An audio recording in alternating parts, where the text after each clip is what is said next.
Assalamualaikum warahmatullahi wabarakatuh. Review kali ini sehari sebelum umat Islam melaksanakan ibadah puasa. Saya akan mereview salah satu keris pusaka yang memiliki sandangan ladrang Solo. Monggo pemirsa amati detail sandangannya. Pendoknya pendok blewah ukir kombinasi ya.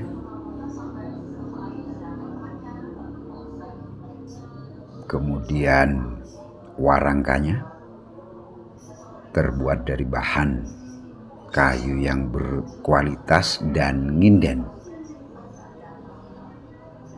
Ini adalah sandangan bawaan yang cukup lawas sebelum di mahari saya, jadi saya biarkan utuh kondisinya seperti ini. Jadi cukup gagah ya, dan serasi.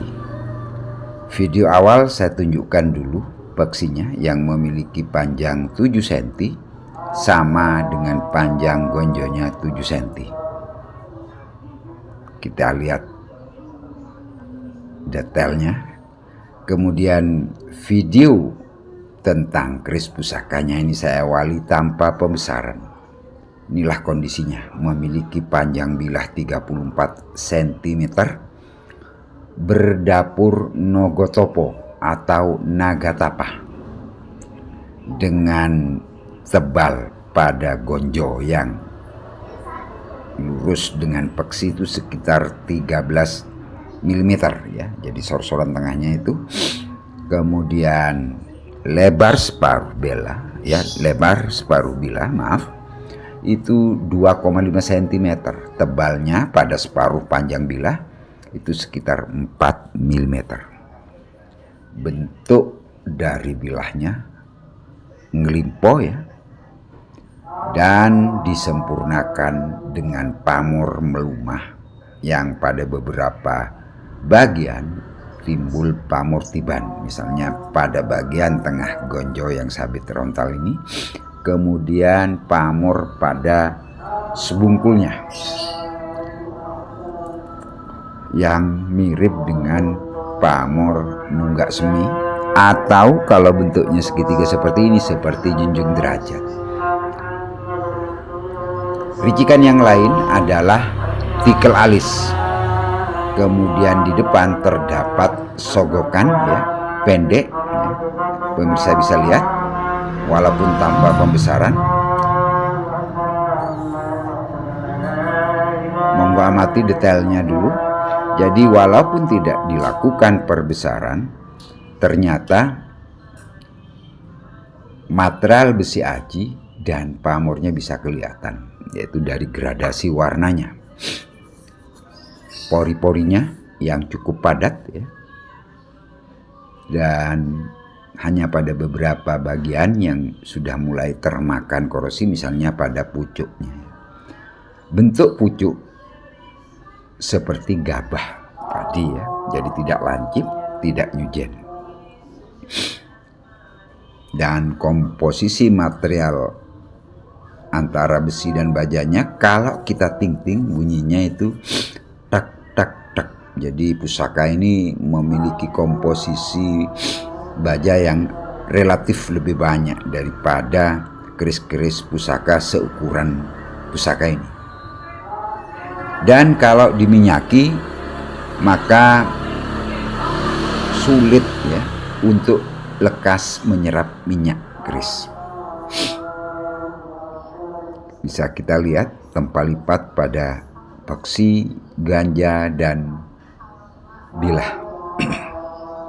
Bentuk ekor dari gonjo melengkung sedikit ya, luas. Kemudian kita amati bentuk gandiknya yang berornamen naga. Kalau bentuk-bentuk seperti ini dikatakan sebagai nogo primitif.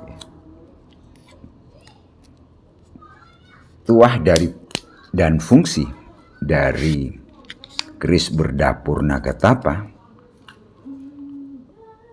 tentunya sangat kuat ya, dan sangat bermanfaat.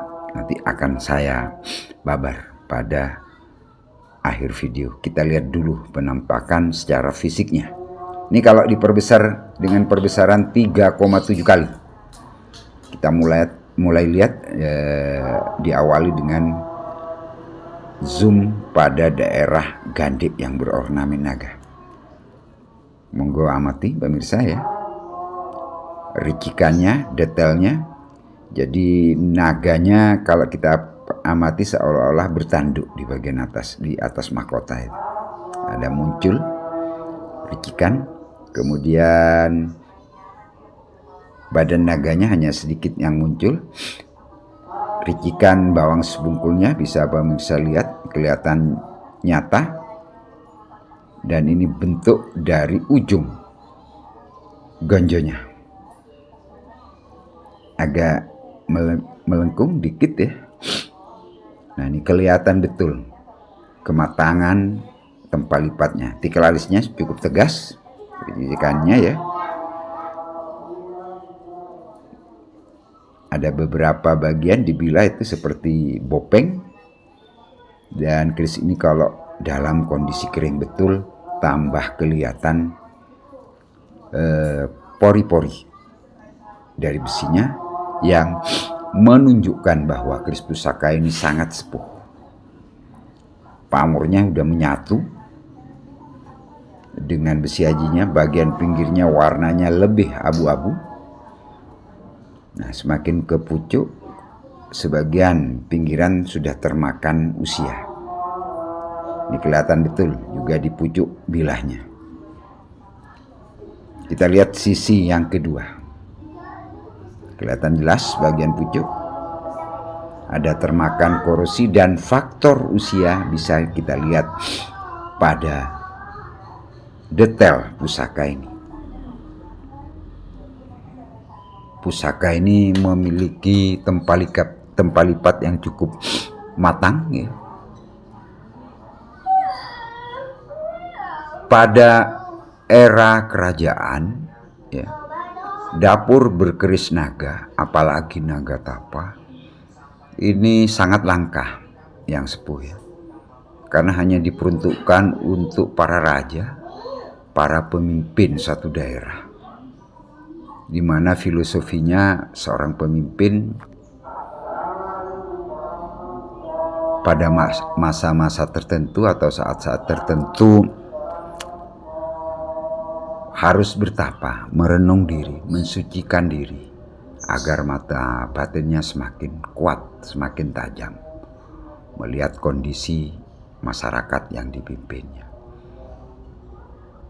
Jadi filosofi dan tuah dari keris pusaka berdapur Nagatapa atau Nagatapa adalah agar pemimpin harus memahami betul pada saat kondisi-kondisi bertapa, mata batin semakin tajam, semakin kuat.